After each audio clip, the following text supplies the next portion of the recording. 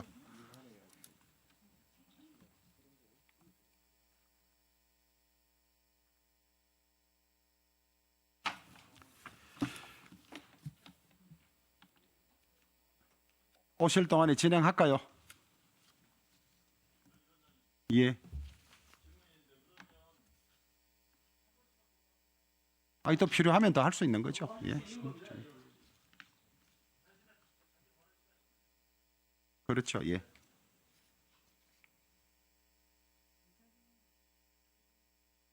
예. 오실 동안에 하겠습니다. 예. 근데 제가 후보자 본인이 배석을 할지에 대해서는 법에 없으면은 아닌 겁니다. 그걸 달리 또 해석해가지고 하시게 하는 것도 맞는지 구태여 배석하게 해서 어떤 취지인지를 이해를 못하겠습니다. 우리가 법에 있는 거는 지키라고 있는 건데 그래서 이런 게 안 하면은 또 파행될 것 같으니까 하는 걸로밖에 비춰지지는 않고요. 그래서 좀 상호 존중했으면 좋겠다는 의견을 드립니다. 예, 그럼 정인 참고 시간 편의를 위해서 곧 내려올 거니까 진행하도록 그렇게 하겠습니다. 정인 참고인에 대한 질의를 시작하도록 하겠습니다. 질의 시간은 답변을 포함해서 7분입니다. 먼저 국민의힘 비례대표 전주혜 위원님께서 질의해 주시기 바랍니다. 예? 정인에 대해서. 근데 아까 말씀하신 대로 아니 신청한 사람에 대해서 하려고 하니까 예. 딴 분들 질문이 겹쳐서 시간 관리상 자기 순서에 필요한 정인에 대해서 알아서 시간 활용 범위에서 하는 수밖에 없습니다. 그러니까 이 질의 순서 안대로 할 테니까 필요한 정인을 지정하시고 그 시간 안에 질의를 마쳐주시길 바라겠습니다. 저 위원장님 의사진행 발언하겠습니다. 좀. 의사진행 발언 안 받아주겠습니다. 너무 의사진행 발언이 많아서 혼란스러워요. 아니 안 하는 걸로 하기로 했다니까요. 신청하신 분 하고 나서 거기에 대한 반대 신문이 너무 많이 나왔어요. 한정인에 대해서 5명씩 나오고 이런데 어떻게 그걸 한정인에 대해서 계속 묻도록 하겠습니까?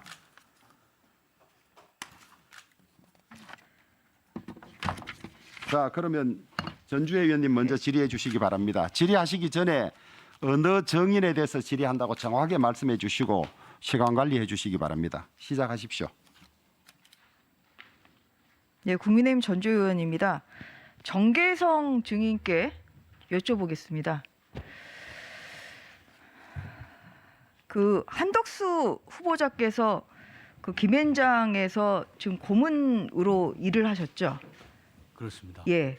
그러면 어떻게 해서 그 김현장에서 고문으로 활동하게 되셨는지 그 경위에 대해서 알고 계시죠? 네, 알고. 예. 좀 간략히 말씀해 주시죠. 후보자님께서는 저희 사무실에 두 번. 죄송합니다. 전주혜 의원님 죄송합니다. 우리 간사들끼리 협의해서 1차는 신청한 분이 먼저 신문하고 나서 나머지는 순서대로 하도록 그렇게 하겠습니다. 신청하지 않은 정인 신문하려고 하니까 아무 포인트가 없어서 그래서 남민순, 성일종, 신동건, 김학겸님 순서대로 시간 범위대에서 하시고 그다음에 안 하신 분을 차례대로 기회를 가지고 하도록 그렇게 하겠습니다. 그러면 남민순 의원님 먼저 신문해 주십시오. 네, 서울 송파병의 남인순 의원입니다. 예, 증인으로 나오시느라고 고생하셨습니다. 유열 SOU 사장님께 질의하겠습니다. 네, 마이크 가까이 드시고 편히 말씀하시면 됩니다. 예. 네, 2021년 3월에 한덕수 김현장 고문을 SOL 사이사로 영입하거나 추천한 사람은 누구입니까? 그건 좀 명확치 않습니다. 저는 명확치가 않으세요? 예, 여러 군데서 한꺼번에 다수의 그 사회이사 후보를 추천받아서 자료를 정리해서 사회이사 후보 추천위원회에다가 한꺼번에 제출을 하는데요. 제가 직접 추천을 받거나 하질 않아서 저는 잘 모릅니다. 나중에 확인해서 좀 말씀해 주실 수 있나요? 예, 확인해 보겠습니다. 네, 확인해 주십시오. 예, 한덕수 후보자가 그 김현장 고문이라는 사실이 이해상충이나 상법상 결격 사유 등으로 문제가 될 것이라는 판단은 안 해보셨나요? 사회이사를 법률회사 고문으로 모신 게 처음은 아닌데요. 그 처음에 모실 때 우리 법무팀에서 검토를 했는데 고문의 경우에는 법적인 문제가 없다고 보고를 받았습니다. 예, 그래서 어제 그 한덕수 후보자도 그 SOL에서 겸직이 문제가 되지 않는다는 법률 검토를 받았다 이렇게 밝혔습니다. 근데 SOL 검토자를 보니까 그 상법 시행령 34조를 중심으로 검토를 하신 것 같습니다. 사회이사를 할 수 없는 자는 법인의 이사, 집행위원, 감사 및 피용자라고 되어 있기 때문에 이제 아마 고문은 그 예시에 없었기 때문에 고문은 사회이사 결격사에 해당하지 않는다. 그렇게 이해를 하신 것이죠? 예, 맞습니다. 예. 그렇다면 고문이 피용자에 해당하는지는 검토해 보셨습니까? 그거는 따로 검토해 본 기억은 없습니다. 네. 저희가 고문이 피용자에 해당하는지 법무부에 해석을 요청했는데 기본급, 또 근로소득세 원천 징수 여부, 또 근무장소 지정 여부 등을 종합적으로 판단하는 것이 필요하다. 이렇게 법무부에서 얘기를 했습니다. 근데 한덕수 후보자는 김현장에서 차량을 제공받았고 또 사무실도 제공을 받았고 또 급여와 상여금도 받았고 이를 또 원천 징수를 했습니다. 저는 이런 이유로 고문은 대외적인 직함에 불과하고 대내적인 부분은 피용자에 해당해서 그 상법상 사회이사 결격서에 해당한다라고 판단한 것입니다. 근데 지금 SOL에서는 이런 부분을 검토하고 판단하시지 않으신 거죠. 예, 저는 법무팀에 보고받기로 문제가 없다고 보고를 받고 진행을 해서 그 부분은 잘 모르겠습니다. 근데 고문이 피용자에 해당하는지에 대해서는 검토를 안 하셨기 때문에 네네. 앞으로 그 검토를 좀 하셔야 되는 거 아닙니까? 예, 검토해 보겠습니다. 예, 그래서 최근 3년간 김현장 법률사무소에 대한 법률자문 요청과 법률대리 선임 내역을 보면은 인수합병 관련한 자문이라든지 공정거래에 대한 조사라든지 뭐 세무조사 소송 신고 이러한 그 주요한 법률 그 자문을 그 한덕수 이사의 의장이 김현장과 추가로 의논을 하거나 아니면 반대로 김현장에서 진행되고 있는 SOU와 관련된 자문 정보를 SOL에 선별적으로 제공할 수도 있다고 생각을 해보신 적은 없죠? 예, 없습니다. 예, 그런 점들을 생각을 해봐야 되고 사실 방지책을 마련을 해야 된다고 생각합니다. 그래야지 사회이사가 해야 되는 어떤 그 견제 역할 이런 부분을 제대로 할 수 있는 거 아니겠습니까? 예, 말씀 참고하겠습니다. 예, 이 부분에 대해서 SOL의 그 사회이사들의 현황을 제가 보니까 그 한덕수 후보자를 포함해서 김현장 법률사무소가 3명, 또 태평양 법률사무소 고문 1명으로 사회이사 6명 중에 4명이 모두 그 SOL과 법률자문 계약을 맺고 있는 곳들의 고문이었습니다. 그래서 사실 이런 점들은 기업 경영의 투명성을 높이고 또 경영 감시를 통해서 대주주를 견제해야 되는 사회이사의 취지를 제대로 수행할 수가 없을 수도 있기 때문에 이런 점들은 앞으로 좀 시정이 필요한 것이 아닌가. 그래서 이제 사실 법률적으로 검토해서 문제가 없다라고 얘기를 했지만 고문이 피용자에 해당할 수 있다라고 하는 이런 법무부의 해석이 있기 때문에 이 점에 따라서 사실은 법적 문제가 없다 이렇게만 단언할 문제는 아니다라고 저는 보는 겁니다. 이 점에 대해서 앞으로 SOL 측에서 더 검토를 하시고 그 시정을 해야 되는 것이 아닌가라고 보고 있는데 어떻게 생각하십니까? 예, 말씀 참고해서 더 두루두루 살펴보겠습니다. 네. 저는 그러면은 김현장에서 오신 분에 대한 질의를 좀 더 이 시간에 하려고 하는데 괜찮습니까? 범위 안에서 하시면 돼요. 시간의 범위 안에서 하겠습니다. 김현장 정계성 변호사님. 네. 네. 최근에 제가 이따 시간이 주어질 때 다시 조금 더 본격적인 질의를 하려고 간단한 거 좀 질의를 좀 드리려고 하는데요. 얼마 전에 그 김동연 전 경제부총리가 언론 인터뷰에서 그 박근혜 정부에서 장관급인 국무조정실장을 그만뒀을 때부터 김현장 등 대형 로펌의 러브콜이 쇄도했다. 그리고 문재인 정부 경제부총리를 퇴임했을 당시에도 영입이사를 묻는 연락이 더 많았다. 뭐 이런 얘기를 얼마 전에 방송에서 했어요. 그래서 이러한 그 영입 제한이 실무 레벨이 아니라 거의 최상위층 되시는 분이었다라고 했는데 김현장 이름도 거기에 나왔었습니다. 그래서 김현장도 그 김동연 전 경제부총리 영입 시도를 했나요? 혹시요? 그건 제가 뭐 알고 있는 사실이 아닙니다. 그러면은 김영무 변호사님이 했나요? 그것도 모르겠습니다. 모르십니까? 그러면은 뭐 전화를 하신 적은 없다는 얘기네요. 예, 지금 하여튼 가능성은 별로 없는 것 같은데 하여튼 그거는 저는 그러면 앞에서 그러면 김동연 전 부총리가 거짓말을 했다는 얘기인가요? 그건 뭐 잘 모르겠습니다. 예, 어쨌든 그런 얘기를 그 영입 시도가 있었다라는 얘기를 했고요. 그 김동연 전 경제부총리가 장관 보수보다 10배, 20배 정도 보수 제의를 받은 적도 있다. 또 간판 역할을 해주면서 인적 네트워크를 활용해서 전략을 짜거나 로비스트 비슷한 역할을 하게 된다. 당연히 직간접적으로 정부 정책의 결정이나 집행에서 영향을 미치게 된다. 이런 얘기를 하셨어요. 했는데 이쯤 되면 사실은 그 김앤장의 김영모 대표는 오늘 안 나오셨지만 김영모 대표님이 안 나와서 참 유감인데요. 고위관료 수집과 또 김앤장은 고위관직 집합소 이런 얘기를 들어도 이렇게 뭐 관료들에 대한 영입을 한다고 한다면 그런 말이 나올 수도 저희는 지금 이제 그 로펌들 간의 국경을 넘어서 치열한 경쟁을 하고 있습니다. 이걸 눌러야 되나요? 네.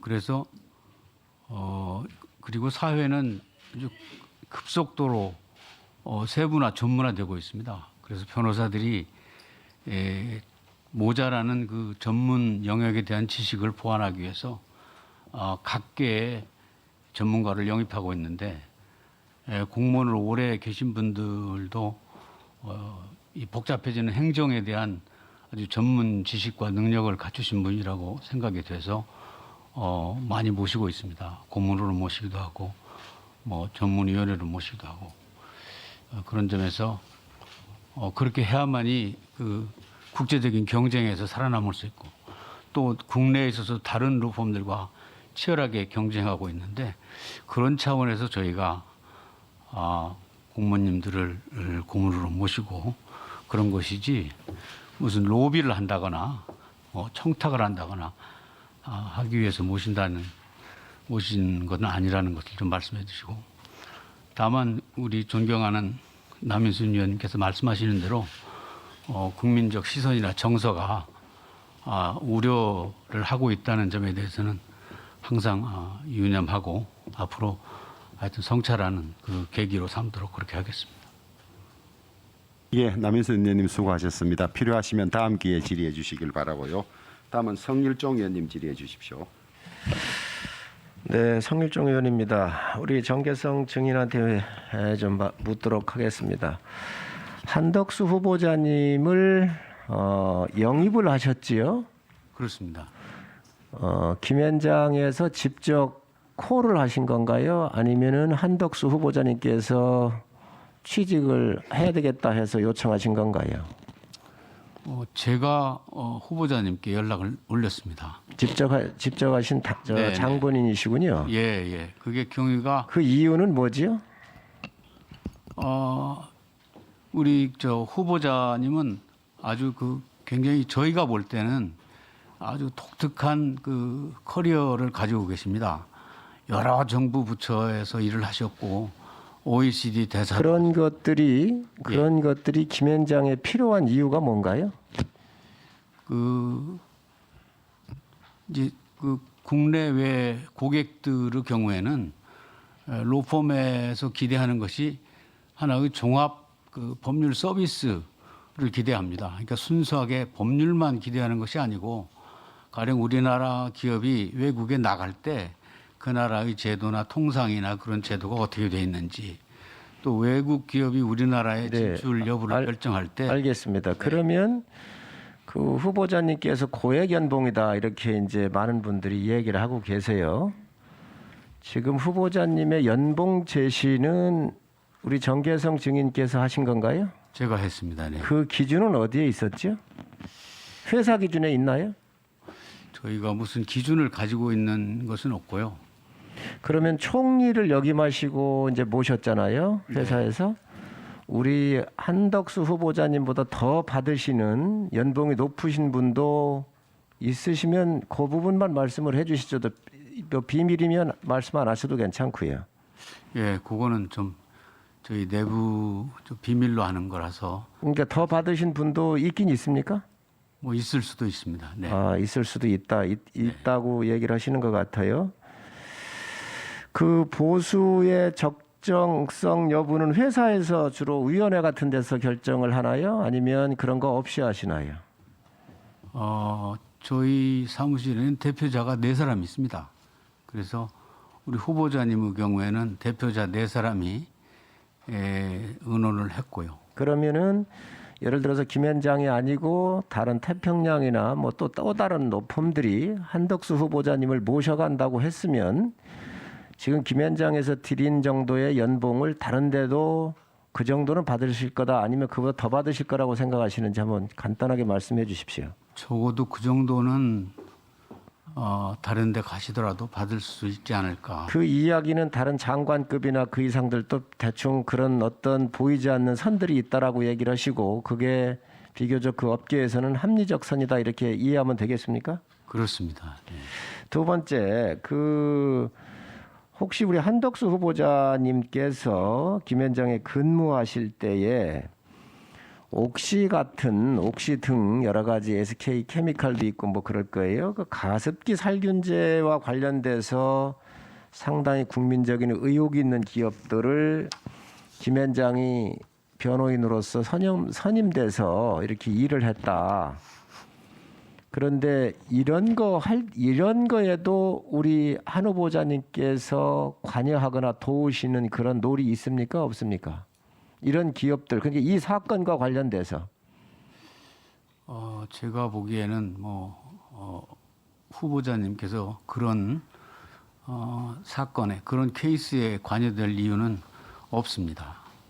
업무 영역이 틀리지요. 그렇습니다. 업무 영역도 다르고 저희는 어떤 사건이 오면은 팀을 만들어서 그 팀들 간에는 그 정보를 공유하고 그렇지만은 그 외에는 가급적 고객의 비밀에 관한 거기 때문에 별로 얘기를 안 합니다. 그 위안부 할머니들이 이제 징용권과 관련돼 가지고 일본의 전범 기업들에 대해서 대부분의 판결이 나서 이제 현금화하는 작업이 들어가고 있고 그런데요. 이런 기업들에 대해서도 우리 한 후보자님이 이렇게 뭐 조언하거나 이런 활동을 한 적이 있습니까? 없는 것으로 알고 있습니다. 네. 알겠습니다. 그러면은 한 후보자님께서 주로 하셨던 일, 여기 청문 과정에서도 말씀을 주셨습니다. 그래서 베트남의 수상이나 장관들이 들어오셨었을 때 여러 가지 그 컨설팅도 해주신 게 있고요. 또 홍콩에 가서 로드쇼 하면서 대한민국의 법치주의 나라이고 법에 지배받는 나라이고 시장 경제가 살아있는 나라이고 정권이 바뀌어도 외국인 투자가 됐었을 때 대한민국이라는 항상 개방되어 있고 포용성을 가지고 있기 때문에 결코 차등을 두지 않는다. 이런 철학으로 많은 분들을 설득하고 하셨습니다. 이런 활동에 같이 나가신 적도 있으십니까? 홍콩 그 행사 때는 제가 후보자를 모시고 또 다른 그 외무부 외교 전문가, 경제 전문가, 뭐 자본시장 전문가 이런 분들하고 같이 모시고 가서 행사를 그때 같이 했었습니다. 예, 우리 후보자님 같은 경우는 굉장히 비중이 있으신 분이세요. 국가 경영에 아주 제일 그 탑 부분에 계셨고 비교적 외국인들이 이런 걸 듣고 싶어하고 묻고 싶은가 할 때에 신뢰도가 높으신 분이란 말씀이시지요. 네, 그렇습니다. 그래서 나가셔서 후보자님께서 그런 말씀을 이렇게 프레젠테이션 하고 할 때 받아들이는 외국 투자가들의 그런 반응이라든지 신뢰도 이런 거에 대해서 좀 이 기회를 통해서 국민들한테 말씀을 한번 해주시죠. 제가 아까 말씀드렸습니다마는 그 후보자님은 그 경력이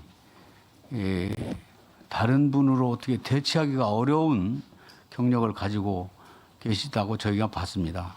거기다가 영어 구사 능력도 아주 탁월하시다고 제가 듣고 있고 그 전에도 저희 사무실에 아시다시피 계셨습니다.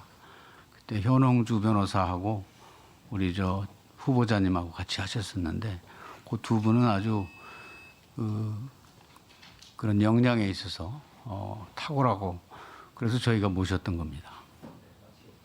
예, 수고하셨습니다. 다음은 신동건 위원님 질의해 주십시오. 예,